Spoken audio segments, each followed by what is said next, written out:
સુરતના અઠવા પોલીસ મથકમાં ફરજ બજાવતા પીએસઆઈને ₹1 લાખની લાંચ લેતા સુરત એસીબી દ્વારા રંગે હાથ ઝડપી પાડવામાં આવ્યો હતો।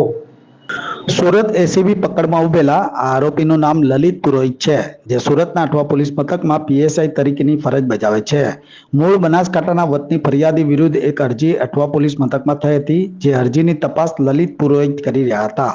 જોકે તટસ્થ તપાસ કરવાના બદલે પોતાનો રોટલો શીખવા માટે પીએસઆઈ દ્વારા 3 લાખની લાંચ માંગી હતી।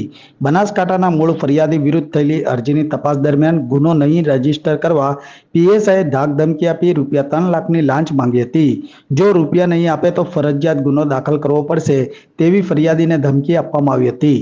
ફરિયાદી અને પીએસઆઈ વચ્ચે આ બાબતે રકઝકના અંતે ₹1 લાખમાં સમાધાન થયું હતું। જોકે ફરિયાદી આ રકમ આપવા માંગતા ન હોય બનાસકાંઠા એસીબીમાં રજૂઆત કરી હતી, જેથી સુરત એસીબીને સાથે રાખી ફરિયાદીની ફરિયાદના આધારે છટકું ગોઠવ્યું હતું।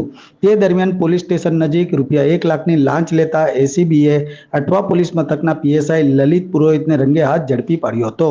આ લાંચિયા પીએસઆઈની ધરપકડ કરી આગળની તપાસ હાથ ધરવામાં આવી હતી।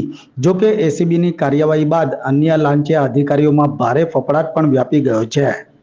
ગત રોજ બનાસકાંઠા એસીબીમાં ફરિયાદ મળેલી કે અઠવા પોલીસ સ્ટેશનની અંદર એસીબીના અમારા ફરિયાદીની વિરુદ્ધમાં એક અરજી હોય, જે અરજીના કામે લલિત પુરોહિત નામના પીએસઆઈ અઠવા પોલીસ સ્ટેશનમાં ફરજ બજાવે છે, જેઓ એનું ઇન્વેસ્ટિગેશન કરી રહેલા હતા અને એ અરજીના કામે ફરિયાદી વિરુદ્ધમાં ગુનો રજીસ્ટર નહીં કરવાના આવેજ પેટે પ્રથમ ₹3 લાખની માગણી કરેલી અને રકઝકના અંતે ₹1 લાખમાં નક્કી થયેલું, જે ₹1 લાખ લેતા આ લલિત પુરોહિત પીએસઆઈ નાઓની અટકાયત કરવામાં આવેલી છે અને તેઓ વિરુદ્ધ આગળની કાર્યવાહી હાથ ધરવામાં આવેલી છે।